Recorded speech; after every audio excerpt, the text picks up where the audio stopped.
I'll be upfront.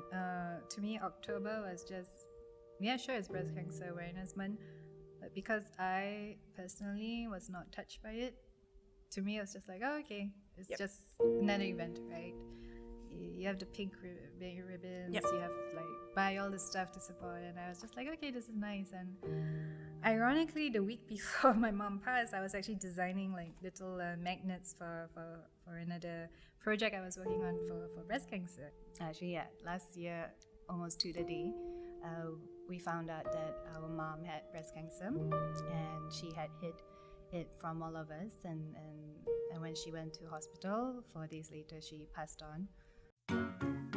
In Her Words is a sub-series from Something Private, featuring lesser-known stories of women who survived unspeakable pains and triumphed. Women who succeed despite and against all odds. This is their story. I first spoke to Noorindah over the phone for a potential project collaboration, but after an hour's worth of chats, she told me she had been a listener of the podcast for a while now, with a special story to share. A year ago, Noorindah lost her mother to breast cancer 4 days after she was diagnosed, but nobody knew she was living with the condition up until then. As you guys must know by now, after all the years of breast cancer awareness campaigns, Breast Cancer Awareness Month is in October. Breast cancer is the #1 cancer affecting Singaporean women, and early detection can save lives. While mammograms are typically recommended for women above the age of 50, if you are below that age, you can still do a monthly self-examination by yourself at home. We'll go more into detail during our mid-podcast break later on in the episode. But a general rule of thumb is to observe if there are any lumps in your breasts while doing your checkup. Now on to Noorindah's story.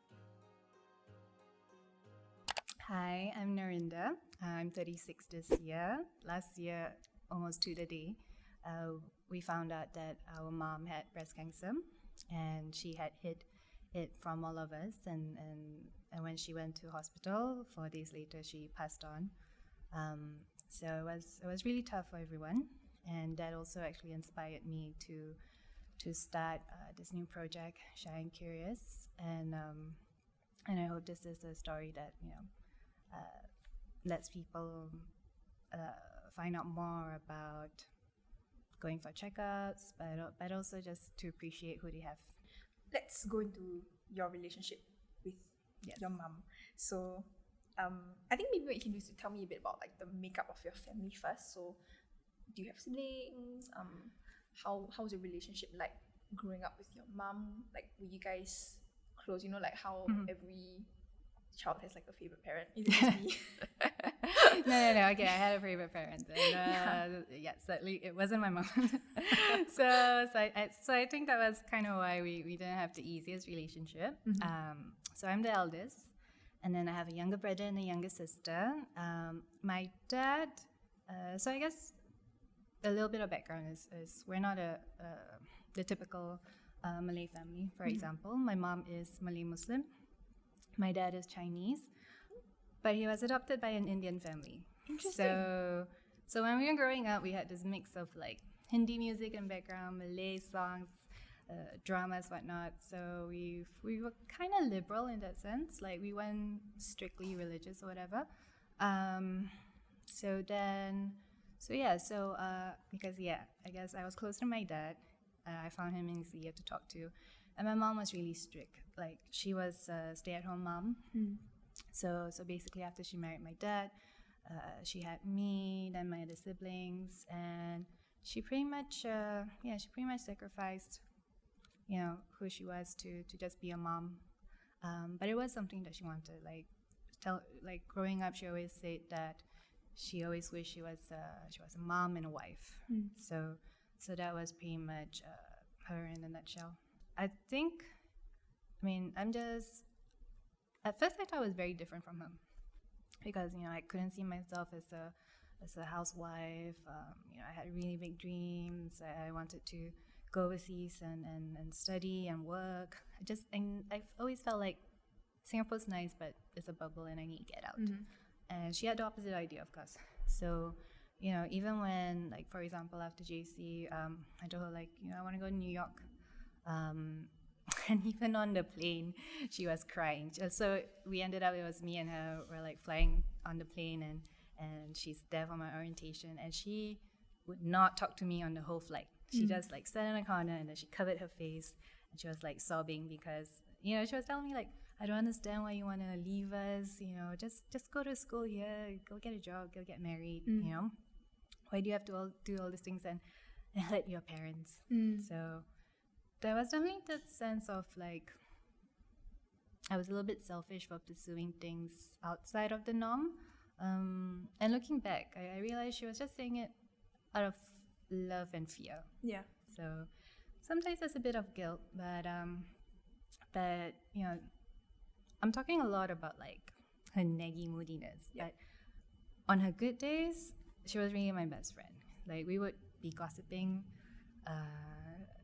I didn't realize that's actually not very normal, but she and I would talk about sex a lot. And I was gonna say, in what way? Like, how would you? Like, we didn't technically talk about sex. She had a dirty brain and mouth, which I think got passed on to me and my siblings. But I feel like maybe it's just something in our family, because like she and my uncles would riff off the same jokes, and it's like, it's very, you know, 13-year-old jokes, like penis jokes, dick sizes, whatever, right? And she always used to make fun of me and the guys I would date. So like she'll call a blowjob like playing the trumpet. Like, did you play the trumpet today or whatever? And then, so I know, and so I'll be telling this to my friends, and they're like, you know, that's not a normal thing to tell. but again, she would just, we'll have all these dirty jokes, but then there'll come to a point where suddenly I feel like her mother brain kicks in, and like, how dare you talk to me like this, right? Because she'll start the joke, and I'll be, you know, riffing off it and like talking about bananas and sizes and whatnot, and then she suddenly will like, how dare you, you're Muslim, I'm your mother, how can you talk up to me like this? So there was a bit of mixed signals, but overall, we were open to that extent, and I would share some of the things about the guys I used to date. And she would tell me about her love life as well, like obviously before my dad. And but there were certain things that were still, you know, there was a boundary there. There's this one, I guess, like story that you shared on your blog, which I thought was a very good depiction of your relationship with her. Could you share that? Yeah, actually, you know, it was really funny because I didn't even connect it together until I started writing. But we have really stupid jokes. So the thing about me and my mom is that as much as we would fight, I'm actually super playful around her. Like, you know, I would hide and scare her, I boop her boob. And so one day I was taking a shower, and I think I was having a fever. I was about to have a fever, and anyway I fainted in the shower, and I was obviously naked, and she was the only one in the house. And the next thing I knew, she was towering over me, and then she's like panicking. Of course, she's like, "Oh my god, baby!" And then and I'm just like, "What?" And then she grabs a towel, lifts me up, and she's just like, I mean, she was just in shock. Yeah. And but after that, oh my god, because at that point in time, that Natalia and Bruglia's song "Torn" was super, super popular, and you know, the first line is, oh no, I think the chorus is like "naked on the floor." Yeah. Right. So every time that song came on the radio, she would just like, "Hey baby, it's your song, naked on the floor." You know, and I was just like, and it was funny for the first month. Yeah. But then it'll be like 5, 6, 10 years. And she's like, hey, your song. And I'm just like, oh my god, just let it go, mom. It was just one time you saw me, literally naked on the floor. You gave birth to me. You know how I look like. So that was hilarious. And that was the start of the story that I wrote. But and so the funny thing was, I've actually never seen my mom apart from like her arms and her feet. And you know, she didn't wear the hijab. But she would always be in super baggy t-shirts, track pants. They were just her uniform. And she was very modest that way. So, and she also, I felt in a way, she had her own issues with her body. Like, she felt she was fat. She felt she was too tall and big. I guess it was just she didn't look like your typical, people on Surya kind of thing. So she always hid her body. And so when she passed, as a Muslim, one of our funeral rites is, we don't have coffins or whatever. So what we do is, the body has to be buried straight away, like within the day or the next day if they passed on late in the evening. So, and the whole family is involved, and I think in a way, they say that it's to remind us of the somberness of death, that it happens to everyone, there's no escape. But it did give a sense of closure. So as women in the family, what we are supposed to do is we are supposed to give the deceased her last bathing rites. So I didn't know what it was, but I remember because she was like pretty much the first death in the family that wasn't like a grandparent or whatever. So, and it took everyone by surprise. So we all went in, and she's dead. She just looks like she's sleeping, but she's covered in like a batik cloth, But she really just looks like she's sleeping. And obviously when I saw her, I was just like, wow, this is real. I remember her specific instructions were she didn't want to do it at home, which is actually a lot of people do that. She wanted to just go straight to they call it the pusara, which is where we conduct the rites. So they have this really tiny room, and you go in, and it's almost I don't want to say it, but it looks like a vet because there's that metal table, and there's like a shower pipe, everything's tiled, and she's laying there, and then because this is pre-COVID obviously, but it was as many women family members who would volunteer, because I think you get I don't want to say what points, but it's you get pahala, you get blessings. Yep. Right. So it was me and a couple of aunts, and then so I went in, and I was just trying hard not to cry, because you're supposed to put on a brave face.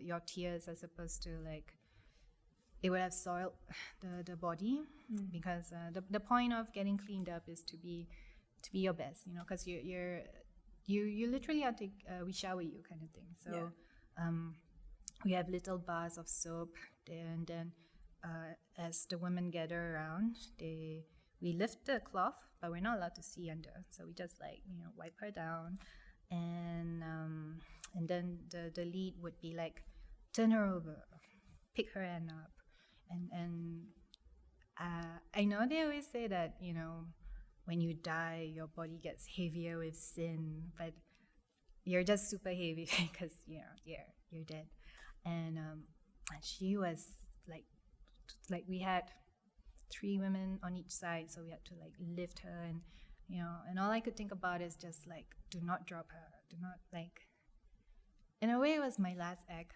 for her, because in my mind I'm like, I screwed up a few times, but I am not gonna screw this up. I was like, oh yeah, this is why I do all the weights. So then just lift, move, and you catch glimpses of it. So I was looking at her legs and her waist, and I'm just like, Mom, why were you so worried about? You have such nice legs, such smooth skin, and then I saw a tumor, because the thing was, she probably had cancer for a while, but she had this phobia of doctors. And when I saw it, because the doctors had told me in the hospital, basically she had no left breast anymore. The tumor had eaten up the muscle, but actually it had taken over her breast. But we were like, well, what do you mean? Because she's wearing a t-shirt, you see the silhouette. But when the cloth kind of got up, it looked like a meteorite. It was just a black rock. And when I saw it, I had a moment where I couldn't breathe, and I kind of stepped backwards. And my cousin, she just helped me, and then I just just told myself like, oh mom, like she lived with that pain because she didn't want anyone to worry for her. She was also scared about talking about it, but to me it's like it gotten that bad, right? So it was really because when I'm watching her up, I'm still like making jokes in my head with her, like I'm just pretending I'm talking to her, but when I saw the tumor, I was just like, oh yeah, this. So that was it.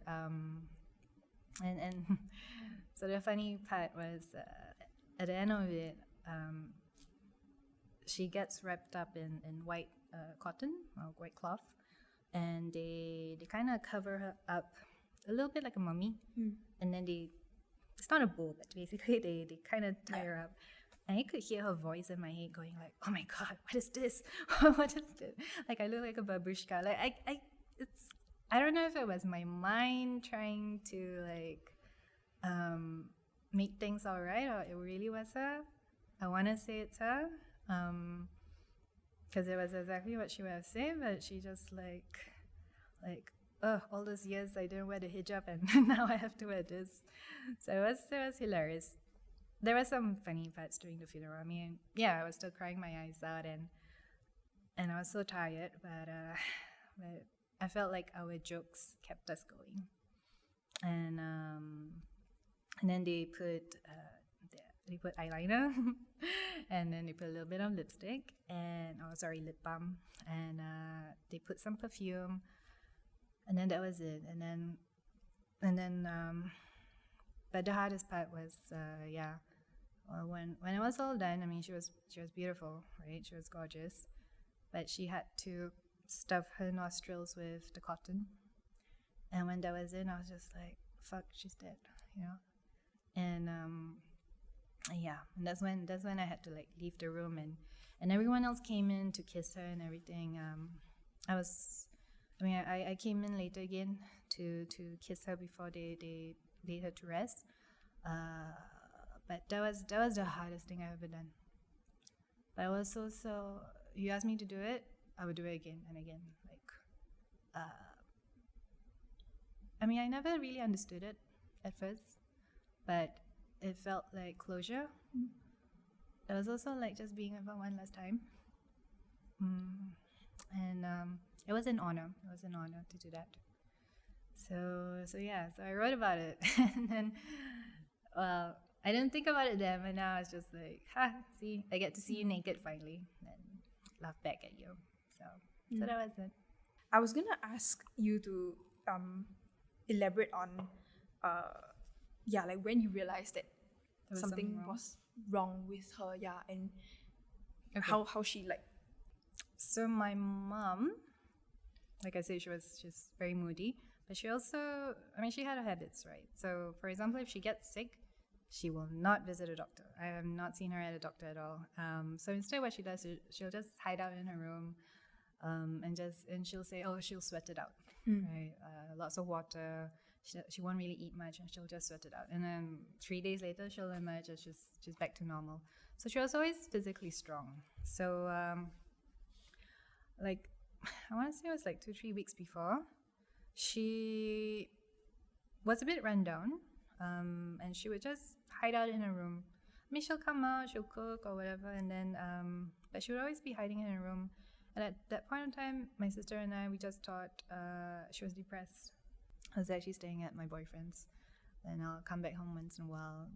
So then what had happened was I was coming back home, and I think my sister must have texted me or something, and she just said, Mommy's really sick. So I'm like, okay. Because the thing about my mom is she's super stubborn, but sometimes she would listen to me because I'll be the only one who's fierce enough to like stand up and tell her to do something. So then I came back, and yeah, she was hiding out in the dark, and I turned on the lights, and I could see she was just like sweating, and she just wouldn't move because she would just lie in one position and just say like, what's wrong? And she's like, it's nothing, I'll be fine. And then I told her like, my sister, says that you want to see an ambulance. What's wrong? Do you want to go to the doctor now? And she's just like, no. But while you're here, I need to talk to you. So I said, okay. And she gets out this piece of paper and she gets out this like stack of cash. And she's like, call this person, tell them you want this. It's all inclusive. I'm just like, what are you talking about? And she's just like, just listen to me. So I say like, then that's when I'm just like, oh fuck, like something serious. But then I'm just like, mommy, what's wrong? And she's just like, I think I'm gonna go. And she's like, cause the other thing too, right? In the last 5 years, she's always said that she has the feeling that she's gonna pass at the age of 61. I'm like, why are you doing this self-fulfilling thing? And she's like, no, it's the same age as grandpa died. Yeah, so she's super close to her parents. We were supposed to call, I wanted to call the ambulance that day, right? And she's just like, no, let's wait till Sunday. I'm like, why? She's like, just wait for Sunday. So I'm like, fine. But then I had a feeling she probably won't go unless my brother makes her go. Because as a Malay mom, she's partial. Her favorite child is my brother lah. So we're all like, we're fine with that. We know about that. So I called my brother up, and I'm just like, I think you have to come down. Mommy's really sick. She refuses to get into an ambulance, so I think you need to tell her. So of course he shows up. He shows up the next day, and then my dad comes home. My dad doesn't live with us, but he and my mom, I think they were twin flames. Because they never let each other go. So my dad comes home. And the thing was, my mom asked me, did you call him? I'm like, no. No one called him. My mom didn't call him. My dad just knew. And he came back. And he's like, Mommy's sick, is it? I'm like, yeah. And I remember it was like, I think it was Sunday, like 5 p.m. And then suddenly my brother comes home. So there was this very big production because everyone's suddenly home. And we're like, okay, this is real. We're going to bring you to the hospital. And you have to remember at this point in time, no one knew what was wrong with her. She refuses to say. We just know she's sweating. She's really sunken cheeks and everything. And she could not talk and she couldn't really eat. So then the ambulance came and she only let the woman paramedic. She would only tell her what happened. But again, none of us were in. So we rolled her out, and it was still very mysterious. And they brought her to Untitled, which is really close to my house. And so she went straight to ER, I think. And then we were just told, she's going to be checked, just come in the next day. So then the next day we came in, and again, we had no idea what was wrong with her. But when I saw her, she was kind of upright in bed. She looked a bit healthier, but she was bandaged up. And that's when she said, the doctor says, my breast, I want you girls to get yours checked out. Don't be like me, don't wait till the last minute. Don't be scared. There's nothing to be scared of.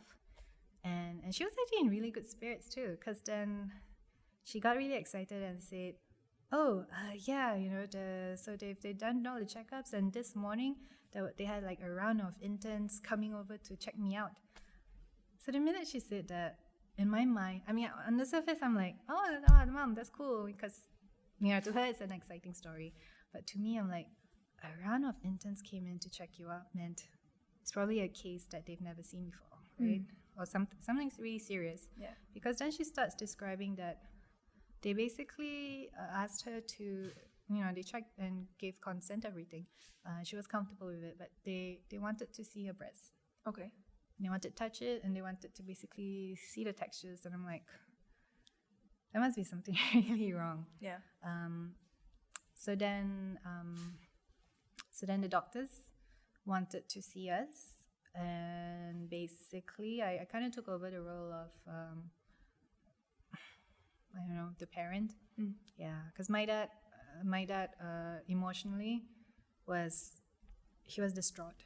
It was just, so it was him and my mom, and he was just comforting her, and so we had to deal with like the actual like what's going on. So then the doctor's like, I'm sorry, but it is breast cancer. She has a tumor. The reason she's sick is because her tumor has ruptured. She had been bleeding and had pus. So they were doing like, okay, I'm really shitty with like medical jargon. Yeah. But basically they were gonna go and do the scans and everything because they want to see how far it spread. So so they say, but you know, the scans will take a while, so they'll probably know more the day after. So okay, this is technically like the second day of that she's in hospital, right? Yeah. But the first day that we saw her, so she was still in good spirits and everything, and we were nervous, but we were just like, oh, you know, everyone gets cancer. I mean, sorry, not everyone gets cancer, but you didn't assume that it would be so bad. Yeah. And we just thought, yeah, you know, technology is great, science is great, it's gonna fix everything. But there was a lot of anger, you know, like I felt like shit. I felt like a shitty doctor for not capturing it. So the first night that she went in, she said to me, whatever you find, I'm so sorry. I'm so sorry. And I'm like, what are you talking about? She's like, I'm so sorry. So then I got home and we're cleaning up her room. And under the bed, there's this pile of t-shirts. And and then when I pulled it out, it was just like, it was t-shirts soaked with blood and pus. Because that's how she was hiding it. She would wear a t-shirt, and because the tumor had ruptured, it was soaked in blood, and she would just change and sort it under, change and sort it under. And because she was in her cave and wouldn't come out, we never know. So I was washing it, I was crying and cursing. I was cursing because I felt so helpless. Like I should have known, you know? And I was crying because I'm like, there must have been so much pain because it's not like 1-2 t-shirts, it was like 10, 12, and I'm scrubbing all the blood out, and like you see that progression. So I'm like, this is really bad. Yeah. So then so that was day 2. Day 2 was still okay. We were joking, you know. She was still her dirty self, like making stupid jokes at my dad's expense. But she started to get a bit more rundown in the evening. And then the next day, I was asked to come in at 8 a.m. And again, I was like, oof, visiting hours don't start till like 11. So for me to come in at 8 a.m. to talk about her results meant shit, right? So I went in by myself. And I asked them, like, okay, what's going on? And they just showed me the scans, and they're like, she's stage 4. But she probably had it for a long time.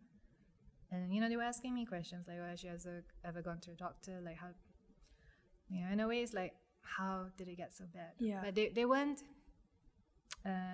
being mean or, like, accusatory, but it was just like...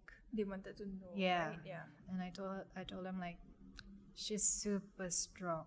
If she wants to fight things, pain for her, she has a super high tolerance of pain, so no one knew, because I'm like, yeah, no one knew, right? And they showed the scans, and yeah, so you see that her left breast was totally gone, and she had tumors on her right, but then they also spread to her lungs and her bones. So they were like, we need to bring her for chemo now, like today. They needed to arrange to like bring her to NUH, I believe, or somewhere else, because they didn't have the equipment. And they were like, are you okay with it? Can you consent? I'm like, yeah, just do whatever you can. And I say, does she know she has stage 4? And they're like, no. I'm like, don't tell her, because I know she was very scared by that time actually. So I knew that if we told her that it's stage 4, she would kind of give up in spirit. Yep. So I just said, does she know she has breast cancer? And they were like, yeah. Then I'm like, okay, fine. So then after all of that was done, I went to her bedside, and she looks at me, and yeah, this would have been our last moment together. And she was kind of half sleeping, and when I sat down, I'm like, hi, mommy, and then she opens her eyes, and she's like, am I going to die? And I looked at it and I'm like, no, and I started saying the names of like people I knew, who survived. Like, oh, it's nothing, Mom, they're gonna cure it, it's fine, you're gonna live a long, long life, don't worry. And she's like, okay. And then she closes her eyes again, and I'm sponging her down, and then she starts telling me like, oh, where's Chicken? I thought I saw her come in with you. And I realized she's hallucinating already. So I called my sis and I'm like, I think you better come down, because my siblings were all at work. So then we were just like, guys, this is bad, come down. And my sister comes in, and at that point of time, I took a little break. I went to have coffee with my best friend because she came down, and because I had to hold it together all the time. I'm like, so I the moment I saw my best friend, I just like burst into tears, and I'm like sobbing in the hallway, and I told her like I told her everything. So then she's just like, it's okay. And then when I went back up, the last thing my mom ever said to me was, what took you so long? Where did you go? She was basically scolding me. And I just smirked at her, and I'm just like, I was just gone for an hour, relax. Which is always our joke. I always tell her to relax, right? By that time, my sister was there. So then I just walked out, got on a call with my brother, and I'm like, can you rush over soon? So the doctors are great, but maybe not the best bedside manners, because basically the doctor was telling my sister, who's all alone and petrified, she's like, your mom is crashing, she might die, we're going to bring her to ICU now. Yeah. And my sister's like, what? And then I'm grabbing my sister, and we're hugging, and we're like crying our eyes out, and we just watch her being wheeled away to ICU, and they're just like pushing her. And I was like, it looked like those movies or shows, and I'm just, all I can think of is like, fuck, right? So that was the third day. And that was also the day that, so she went straight to ICU, probably around 2 p.m.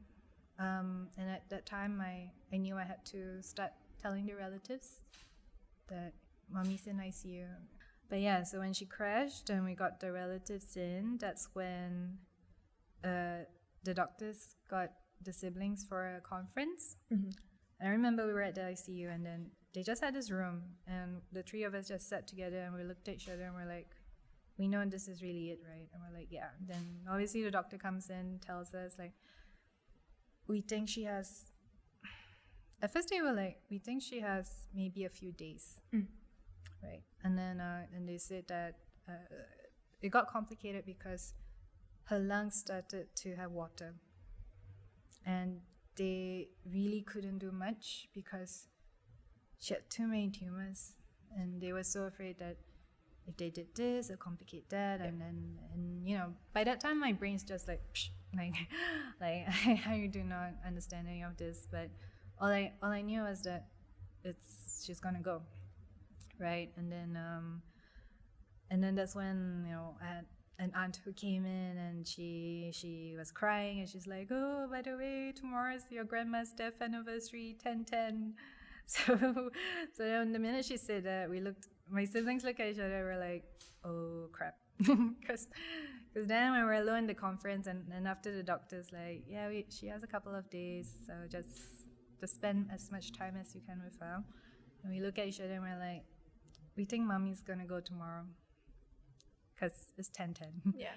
And she really loves her mom. She was super close to Mom. And yeah, sure enough, we tried to stay as long, but we went into the room. She was already hooked up on the ventilator. Basically, she was already in a coma. And she was just covered up in her neck. There was a blanket and so many tubes. That was it. Like, yeah. And the next, I couldn't sleep that night. And I was thinking of the dumbest stuff. I was thinking like, oh, if we have an obituary, we don't have a recent good picture of Mom, because she hates to have photograph taken, and like the only pictures we have is like hers in the 80s, and then like I was like looking at old pictures of her at night, and when I finally did sleep, I woke up at like 5 or 6, or I don't know. But then suddenly at like 8, we got the call. And I didn't even know. I knew. I was just like, yeah, we're on the way, And then, and then I was like, I just ran in and like I woke everyone up, and we all just got in a cab and just went straight to the hospital. I mean, thank goodness the hospital was like literally 15 minutes away, and then and we all ran up, and they just said that her vitals were crashing, and they think it's just a few more hours. And they say, we think she's trying to hold on, but I think it's time for you guys to say your goodbyes. My brother was staying in Hougang, and so he was like driving, going nuts to Jurong. And then and when he was there, and we were all there, we were all just silent. We were just surrounding her, and we were just looking at her, right? Because, I mean, what do? You can't do anything. My dad started praying, and I just looked at her, and I was,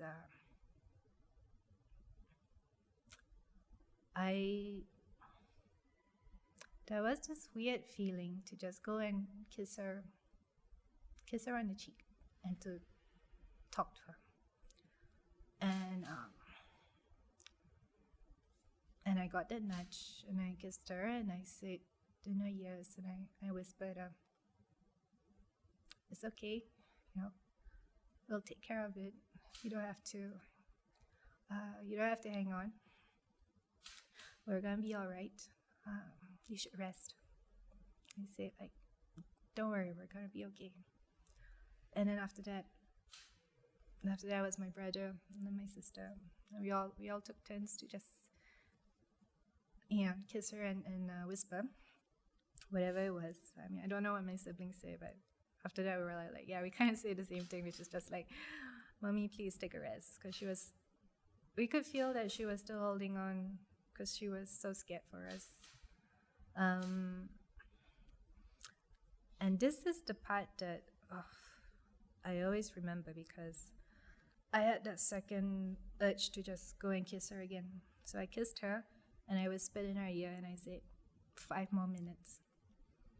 And then after I said that, the nurse comes in, and the nurse just holds me, and she whispers to me, and she said, your mom is gone.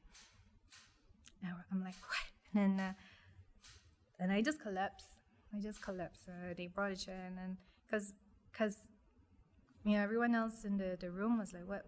And I turned around, and I think it was like this wail. I was just like, Mommy's gone. It was a very out-of-body experience.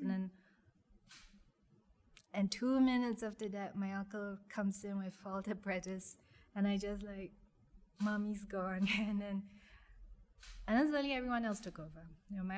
Thank God for my uncle, because he just took over, and he's like, oh, we need to call, blah, blah, blah. And then I'm like, no, don't do anything. Call this number. Mommy did it. And everyone was so shocked. What do you mean Mommy did it? I'm like, she planned everything. And I'm still like, not, coherent at all. But so they took over, and all I was told was go home, change into funeral clothes, and just go straight to the cemetery. And so that was 4 days. And when we were washing her up, or rather right before we washed her up, my uncle came, and he's like, my part here is over, it's all to you.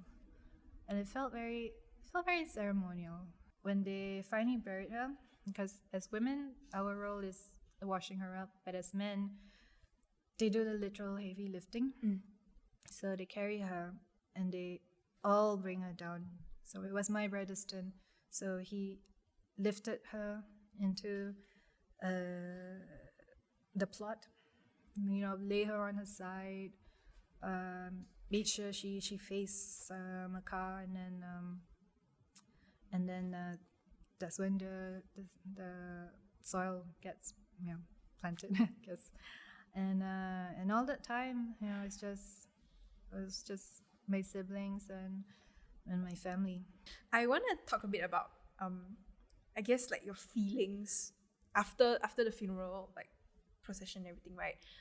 what, yeah, like how do you come to terms, or like, you know, I guess like you had a bit more time to sit with and reflect on everything, right? Because it was, I would assume a literal like 360. It's from something that you didn't even know about. Yeah.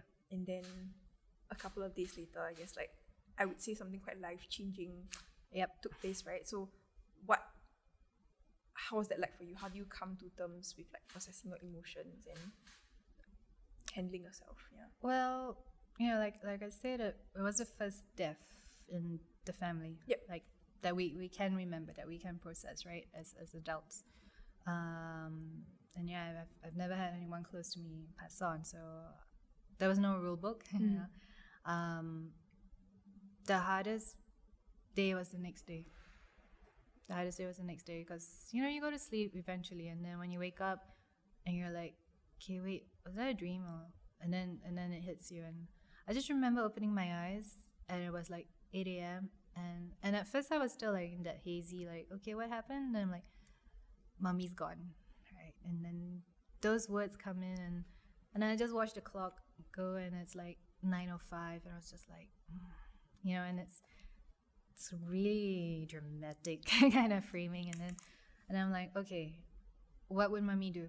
Right? And I'm like, okay, go and water the plants, go feed the cats, like try to be normal. But I remember I got out of the house, and you know, her plants are all there, and then I'm watering the plants, and then my neighbor comes out. We've been neighbors since, like, I don't know, since I was born. So her husband told her that, you know, my mom passed, and she can speak Malay. She's this Chinese lady, and she looks at me watering the plants, and she makes a joke, an inappropriate joke, but she basically says, "Susah lah tak ada mak," which means life is difficult without a mother. And I look at her and I just smile, but then she starts crying, and then I start crying, and I go over and I hug her, and then she pushes me away, and she says in Malay, and she's like, "How did you not know? She lived with you. How did you not know?" And I start crying, and I say, she was hiding it. So dealing with grief is bad enough, but because of the circumstance, we had to keep answering the same question: how did you not know? Yeah. And it didn't just come, like, I understood why my neighbor said that, because she herself is a cancer survivor, and she was also probably projecting, you know, with her own relationships. And after that, she felt really awful, because the next few days she helped us water the plants, so I knew she felt really bad. But when she said that, I was just like, I was echoing, like, how did I not know? How did I not catch on? Was I so involved and wrapped up in my own life? You know, I was staying with my boyfriend. I'm like, you know, was I so selfish, kind of thing? And did you have time to, like, I guess, like, process that on your own then? I guess like it took a while. It took a while. Actually, it took some counseling, because, you know, initially I was thinking like, okay, maybe I have to go for grief counseling. Yeah. But I think, as like many Malays or maybe culture-wise, all I thought was like, I need to take over her role now. You know, I'm the woman of the house now, right? And I freaked out, like, I don't even know how to cook, you know, kind of thing. And then so it's like, it's weird how your brain looks at the mundane things, right? But it's also like, just keep the house running to make it seem like she was on holiday. Yeah, I didn't think about it then, but, you know, after a month and so, and then I realized she's not coming back, and I didn't even realize that I was thinking that way, that I'm just keeping the house nice and clean for her until she comes back. And then I don't know when it hit me that she's not. Like, she pops up in my dreams sometimes, and then and I know she's happy. I know she's at rest, and like, family wise, they called and checked in, but, you know, like, after some time, like, life kind of goes back to normal. Yeah. And in a weird way, I'm kind of glad the COVID stuff took over, because then the whole world went crazy, right? So it did allow us to pause, and it did allow me to process my grief. And I was And then I became grateful for the weirdest things. I became grateful that she passed before this happened, because no one could have seen her in the hospital. She would have probably we would have had the funeral, right? It's true. Or maybe, you know, if she didn't pass on or whatever, but if she was sick in the house, and if we didn't know that she was sick, and she'll be more, you know, prone to getting COVID or whatever, like, and so you get grateful for certain things. I wanted to ask, so I mean, I think it's really one thing that I guess like struck me with this whole story is that like your mom, you say that, you know, you guys have an open and comfortable relationship in that you can joke about like sex, right? Which is, I guess, I don't even share my mom. I guess she gets very uncomfortable whenever I try to tell her about my sex life. But anyway, I think it's interesting because why was there, with all the openness that you guys shared, why was there this inability to for her to tell me like the to truth? come clean with like her situation or condition? I mean, I'm obviously talking as though I'm putting myself in her shoes. And then from what I understood of her, there were a few things. One was she was always playing small. Like she didn't want to burden others, or she felt like she didn't really want to own herself. I wouldn't say she didn't want to, but she just didn't feel she was worthy, right? Like I say, it was part of her upbringing that the women are quiet, they listen to the guys, blah blah blah, and so she didn't share that with us because she didn't want us to worry. I mean, a lot of it is fear as well, because she didn't understood what was going on with her. And I mean, all we knew was that she was drinking a lot of holy water, and okay, that was something that really pissed me off too, because like she had been buying holy water and we didn't realize it, but she was using it to treat herself versus going to the actual doctor. I see. Okay. And when I was cleaning up her stuff, she would leave a lot of like notes around the house. Like there would be like recipes, grocery lists, right? She had really cute handwriting, and so I was trying to find pieces of her basically. But what struck me was that in between her notes on what she's going to cook was suddenly prayers. So she knew she had it, and as I read, the prayers started getting more and more intense. Like I recognize them as these are the prayers you say when you know something is really bad. So she kept it to herself, I think, because she was so fearful. She was really, really fearful. And in another way, like, you know, yeah, we could talk about sex, but there was still that barrier that she is a Muslim mother, and she felt that it was a failure on her part to control me in a way,